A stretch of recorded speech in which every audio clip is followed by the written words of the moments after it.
Good afternoon, guys. This is John, Tactical Short Pants, name of the channel. Tyson and Minnie in the background there, taking a nap. I just wanted to jump on, make a couple of quick videos today. Got the day off, don't know how the week's going to play out, but I felt motivated, so we're going to check some things out. I do have an interesting video pulled up here. Left-wing activist roasted for luxury trip to Cuba, ideological theme park. For those of you that don't know, there's a coalition of uh, American communist LARPer activist people that chartered a private jet from Canada, flew to Cuba. They supposedly are bringing aid, medical supplies, solar panels, and things like that to the people of Cuba. Ironically enough, they were met by the Cuban regime. I'm sure they turned over all that aid to to the top dogs in the regime, and the people will never see that aid. It will be used up, just like everything else in Cuba is, by the leaders and the officials in that regime. So anyway, we'll go ahead and start the video, and let's have fun making fun of retarded communists. How about that?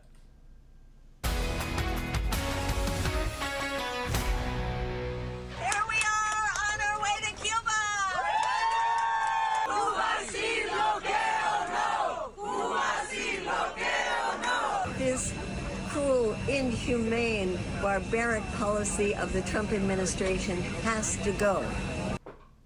Hundreds of left-wing activists from Code Pink and the Democratic Socialists of America traveling to Havana, claiming that Cuba is under siege from the Trump administration. The island's power grid has collapsed for the third time this month, and the nation is facing food shortages and a deepening economic crisis. The Code Pink protesters made sure to book a luxury hotel for their stay. Mike Gonzalez fled Cuba when he was only 12 years old. He is now a senior fellow at the Heritage Foundation. Mike, it's always great to have you on, and you're a great guest on this topic. So let me get this straight. The Cuban people are on the verge of finally breaking the chains of oppression and starvation from the communist dictators, and Code Pink, along with Ilhan Omar's daughter and other communists, have gone from America to Cuba to give support to the communist dictators who are oppressing their people. That's the most ironic thing about this. So the left in America will beat you over the head with how much better of a person they are than you, because they look out for the little guy. They are anti-authoritarian regime and anti-oppression and pro-working class and all this stuff that the Democrat Party supposedly is. But this year, especially this year, well, since Trump took the White House back, so January of last year, these people have sided with every evil regime they could. These people literally are in the streets in American cities chanting, "Say it loud, say it clear, we support Hamas here," and "Say it loud, say it clear, we support Hezbollah here." This is in American cities. This is why we have a problem with legal immigration as well as illegal immigration. Don't get me wrong. Joe Biden opened the freaking borders for our country for 4 years. You think every scumbag in the world didn't try to exploit that and get into the American, even if they only came in just so they can cause some havoc eventually. Shameful. Shameful. And then when the adults are back in charge and you actually take some action, these people lose their mind. They lose their mind. I personally, I don't know about y'all, I personally am at the point where I don't really care. You call me whatever you want. You can scream and cry. You can weaponize empathy. I don't care. I recognize it for what it is. It's emotionally manipulative. It's I'm done. I'm done. I'm done. A lot of people are done. crazy. It's so performative. I guess that's what it is, guys. This is so performative. These people, you can't convince me these people think that they're making a difference.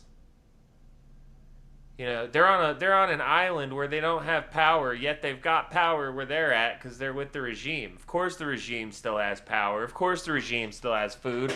Of course the regime still has medical supplies. What are you doing? You're not helping. This is performative.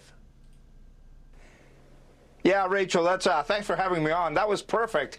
Medea Benjamin, who we just showed, one of the founders of Code Pink. If you notice, that was a first-class seat that she had, and they're staying at a five-star hotel while the island's electrical grid has collapsed for the second time in a week. The island of Cuba is in complete darkness. Because of years of poor maintenance and decay, the electrical grid has collapsed. Meanwhile, these hundreds of communists from around the world are feasting, eating lobster tail, and doing treating Cuba as an ideological theme park. By the way, they're not just fellow travelers. Medea Benjamin herself lived in Cuba for many years. These are Cuban agents. Jody Evans, who's also there, the founder of Code Pink, she's married to the millionaire who lives in Shanghai, yes, who funds many of the protests, Minneapolis and so forth, here in this country. Yeah, no, Code Pink is definitely CCP backed. Everyone knows that. And again, let me just play this first. Rubio, this is... See, I just thought Code Pink was a bunch of annoying feminists. I didn't realize that they were backed by the Chinese Communist Party. But I mean, let's be real. Like, this is not just a problem in America. There's a global communist party, or at least a global communist movement, that is weaponizing the third world in an effort to topple the West. I mean, it's obvious. It's happening in the UK. It's, I mean, it's happening everywhere. You can just look around. Look at Paris. Look at the UK, for God's sakes. The UK, I'm concerned the UK is going to be the world's first Islamic nuclear superpower, and that's terrifying. Because the second those people have control, the nukes are flying. And that's a horrifying thing to think about, man. The Brits need to take their fucking country back. Man, it's scary. I saw some videos today where looks like guys are getting fed up, man, but I don't know if it's too little too late over there. Fortunately, America, we have the ability to fight back.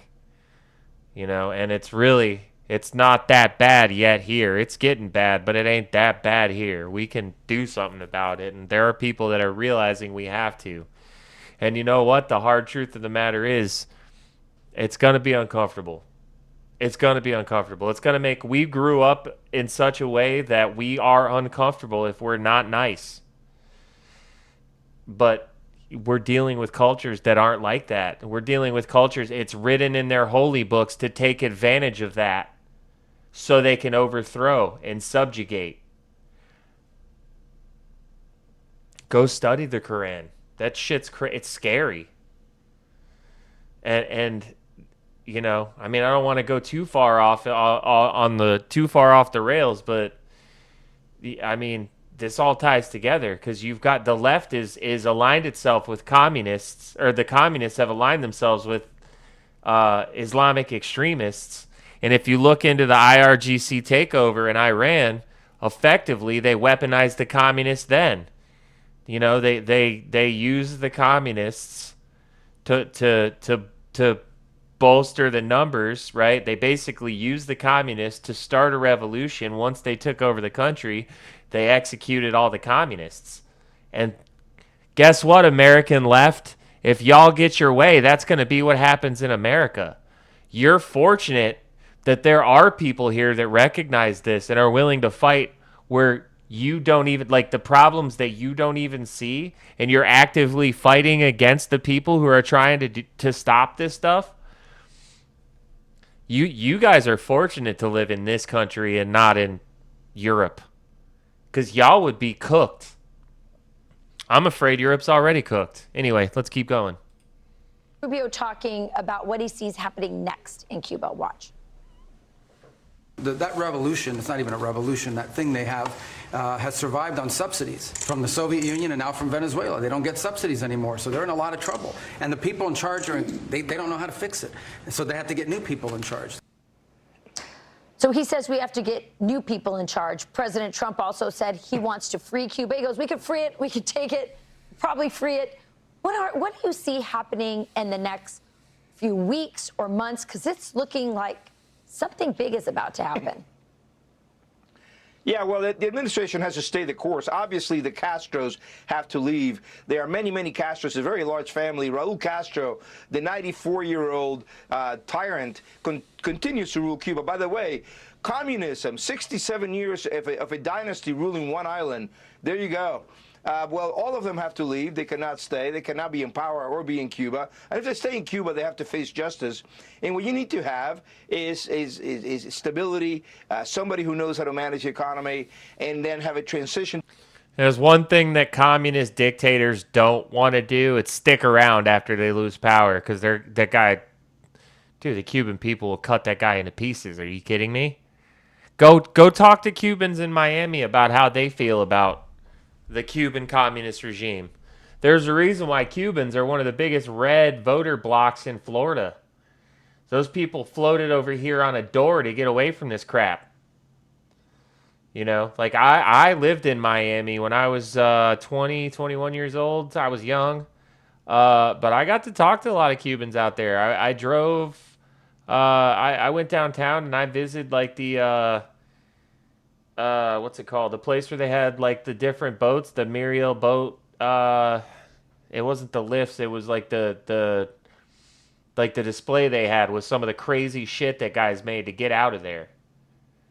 You know, an ex-girlfriend of mine, her grandfather was in the Cuban military, and he smuggled his wife out of there after they executed his brother for not wanting to join the communist regime. They executed his brother in front of him, and he had to keep his fucking mouth shut and play nice until he was able to escape. Like, these people that claim to be anti-authoritarian fascism it's obvious they're okay with authoritarianism as long as it's their side doing it. God, the left is evil. To democracy, have elections, create the conditions at the local level to do that. Maybe we'll find some allies in the colonels, in the professional colonels in the army. The generals were all named by Raul Castro. They're very unlikely to turn. But I was just at the Heritage Foundation Security Conference in Miami, and I heard that the colonels are chafing. They're frustrated. We could find maybe some at that level who could side with the people of Cuba and not with the dictators. Well, the communist gulags of Cuba are filled with opposition people as well. Maybe there's someone among those people as well who could rise up and free their people. But it is a very dire situation indeed. But there is a glimmer of hope, and you can sense that in the people. But it must be very disheartening to see these first world, very privileged communists coming in to support the people who have been oppressing them. By the way, Ilhan Omar's daughter, who was there, you know, Elon's own citizenship has been in question, and people are digging into that. So that would put Elon's daughter's citizenship into question. So maybe she could end up in Cuba herself. We'll see. Isra Hirsi, that's right. Yes. It's disgusting. I mean, that's. I'm sorry to use that word, but using Cuba as an ideological theme park is disgusting. Yeah, no question about it. All right, Mike Gonzalez, we'll have you back as things unfold. Thank you. 100%. It's giving human zoo vibes, right? Like they're going there so they could like stare at the people in a communist country and tell themselves everything's great and they're right about everything. Pat themselves on the back for being good people. Dude, the left is pathetic nowadays, man. When I was younger, the left fought for something, dude.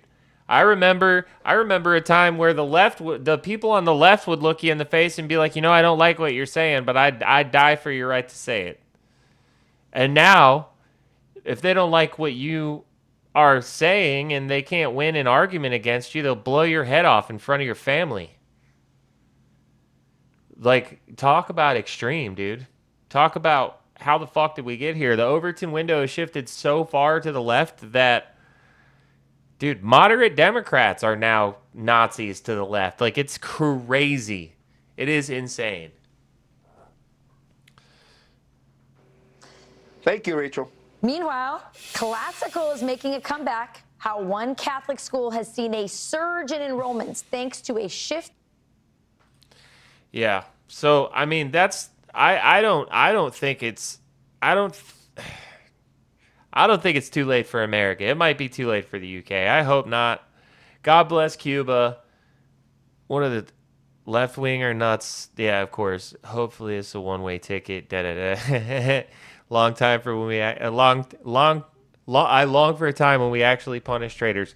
Dude, no kidding. No kidding. These people, bro, they're open communists in America. Those ideologies don't mix. They don't mix. These anti-American people are out of their minds. Yep. Hope they all get arrested. Well, I hope they get stranded in Cuba. I can barely contain my vomit. Everyone can relax now because the real racists are on their way to save Cuba. Yeah, I mean, I personally think the left is definitely a racist organization. I mean, they definitely. I mean, their platform right now is black people are too stupid to get IDs, so therefore no voter ID. Like, this is crazy. Anyway, all right, guys, this is John, Tactical Short Pants. I hope you're having a good day. We'll see you later. Don't forget to like, share, and subscribe. Signing off.